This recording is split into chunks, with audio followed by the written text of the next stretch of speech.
everyone, welcome to Tindam Ra. ఈ రోజు మనం టేస్టీగా రాగి పిండితో పూరీలు ఎలా తయారు చేయాలో చూద్దాం పదండి. మా వీడియోస్ ని తప్పనిసరిగా లైక్ చేయండి, షేర్ చేయండి, సబ్స్క్రైబ్ చేయండి, పక్కన బెల్ ఐకాన్ క్లిక్ చేయండి. ఇక నేను ఒక కప్పు నిండుగా రాగి పిండి తీసుకుంటున్నాను.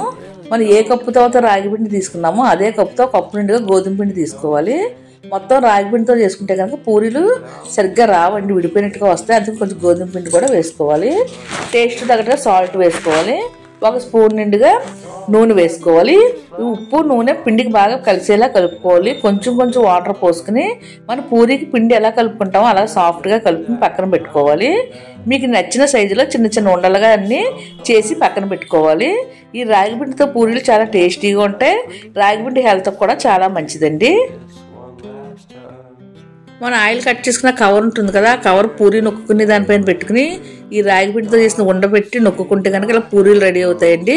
ఈ పూరీలు మరీ పలచగాను కాకుండా మరీ దలసగాను కాకుండా ఈ వీడియోలో చూపిస్తున్న విధంగా చేసి పెట్టుకుంటే కనుక సరిపోతుంది.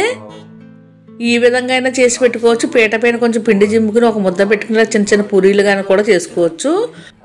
ఇలా చేసి పెట్టుకున్న పూరీలన్నీ ఒక ప్లేట్లో వేసుకోవాలి. పక్కన స్టవ్ పైన ఒక కడాయి పెట్టుకుని నూనె వేసుకోవాలి. నూనె బాగా కాగనివ్వాలండి. నూనె బాగా కాగిన తర్వాత పూరీ వేసుకుని పూరీ వేపుకుంటే కనుక చక్కగా వేగుతుంది. చూడండి పూరీలు ఎంత బాగా పొంగాయో.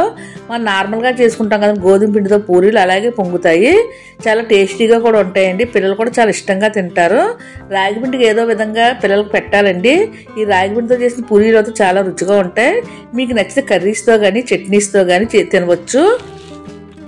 నూనె బాగా వేడెక్కిన తర్వాత పూరీ వేసి పూరీ పైన ఇలా గరిటతో ఇలా నొక్కితే కనుక పూరీ చక్కగా పొంగుతుందండి.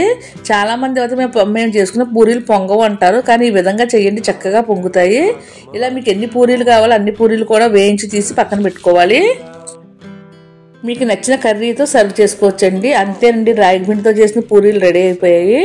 మీరు కూడా ఈ విధంగా ఒకసారి తప్పనిసరిగా ట్రై చేయండి. చూస్తుంటే నోరు ఊరిపోతున్నాయి కదండి, ఎంత కలర్ఫుల్గా ఉన్నాయో. రాగి పిండితో చేసిన పూరీలు హెల్త్కి కూడా చాలా మంచిదండి. నార్మల్గా చేసిన పూరీ కన్నా కూడా టేస్టీగా ఉంటుంది. మీరు కూడా ఈ విధంగా ఒకసారి తప్పనిసరిగా ట్రై చేసి చూడండి. ట్రై చేసి ఎలా వచ్చిందో మీ కామెంట్స్ మాకు పంపండి. అలాగే మా ఛానల్లో చాలా రకాల పిండి వంటలు ఉన్నాయి, వాటిని కూడా చూసి ట్రై చేయండి. ట్రై చేసి ఎలా వచ్చిందో మీ కామెంట్స్ మాకు పంపండి. లైక్ చేయడం మటుకు అసలు మర్చిపోకండి. కొత్తగా చూసిన తర్వాత సబ్స్క్రైబ్ కూడా చేసుకోండి. Thank you.